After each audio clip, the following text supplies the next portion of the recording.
यहाँ यहाँ सुबह सुबह पापा जाने की तैयारी कर रहे हैं। सुबह को 4:30 हो गए हैं और पापा के ऑफिस से फ़ोन आ रहा था। और गर्मियों के टाइम तो इतनी आग लगती रहती है कि आप सब जान ही सकते हो कि एक पुलिस वाले जो फायर ब्रिगेड में है उनको कितनी प्रॉब्लम होती है। तो पापा के पास 3 बजे से ही फ़ोन आना स्टार्ट हो गया। मैंने पापा से कहा कि पापा मैं चाय बना दूँ, तो पापा ने कहा नहीं। और मैं यहाँ रिद्धिमा को जगाने की कोशिश भी कर रही थी कि पापा अगर चले जाएंगे तो रिद्धिमा रोने लगेगी, इसलिए। और वो जग भी गई थी, आप लोग देख सकते हैं। जग गई, फिर अपने नाना से कह रही थी नाना क्यों जा रहे हैं इतनी जल्दी। तो पापा बोले कि बाबू ड्यूटी है ना, इसलिए। उसको खूब समझाओ जाके पैसा वैसा गुल्लक में डालने के लिए दे के फिर पापा चले गए थे क्योंकि टाइम हो गया था ज़्यादा। Hello everyone, welcome back my new blog. कैसे हैं आप लोग? उम्मीद करती हूँ आप सभी ठीक होंगे। हम भी ठीक हैं और रिद्धिमा भी ठीक है। और अभी 11:30 हो रहे हैं सुबह के। तो गुड मॉर्निंग आप सभी को। और अब से मैं अपना ब्लॉग स्टार्ट कर रही हूँ, मतलब। और अब मैं नहा हुआ के रेडी हो चुकी हूँ। मैंने आज बाल धुला है अपना, और रिद्धिमा को भी नहला दिया है मैंने। और क्योंकि रिद्धिमा नहाई तो थी कल, बट उतने अच्छे से नहीं नहलाया था मैंने, क्योंकि फीवर हो जाता दोबारा, डर लग रहा था। तो आज उसके भी मैंने बालों धुल के नहलाए हैं उसको अच्छे तरीके से। और पापा चले गए हैं, आप लोगों ने देखा ही, सुबह 4:30 बजे ही पापा चले गए थे। और उसके बाद हम लोग सो गए थे। सोने के 8 बजे उठे हैं हम लोग सीधा। तो थोड़ा काम लेट हुआ, संडे भी था तो कोई हड़बड़ नहीं था, किसी को कहीं जाना ही नहीं था, रिद्धिमा को भी घर ही रहना था।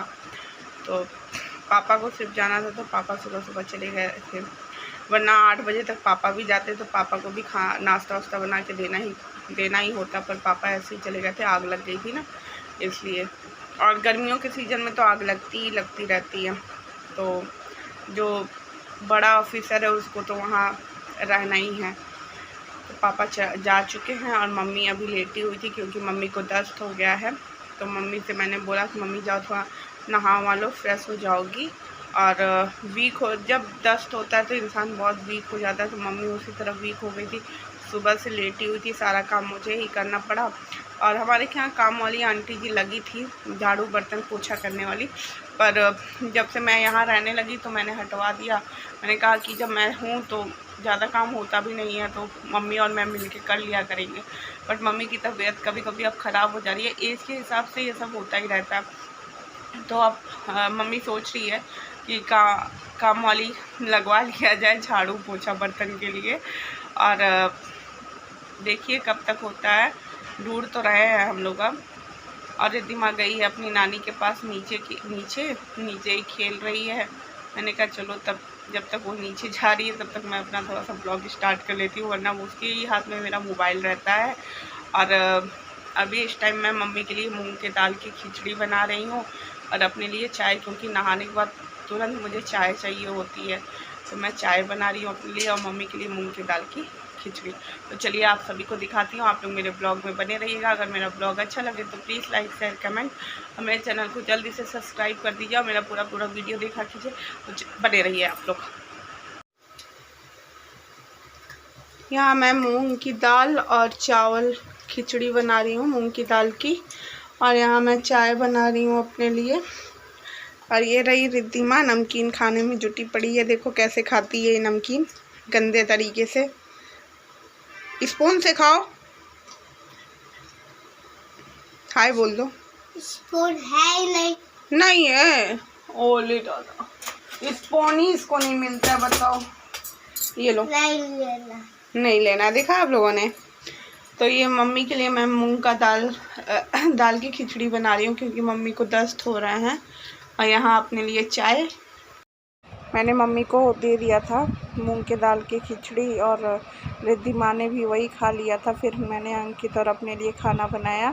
तो मैंने सब्जी और चावल बनाया है, और आलू परवल की सब्ज़ी और चावल। आप लोग भी आ जाओ खाने के लिए हमारे साथ, और सैलेड है, तो जल्दी से आ जाओ आप लोग भी खाने।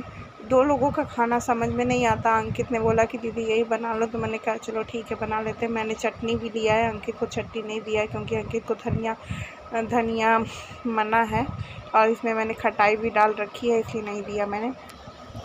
और इस टाइम देखिए मौसम कितना अच्छा हुआ है, बारिश होने वाली है। आंधी खूब आ रही, खूब मतलब एक डेढ़ घंटा आंधी आई, उसके बाद से बारिश आई और हमारे आम के पेड़ के आम ही गिर गए पूरे।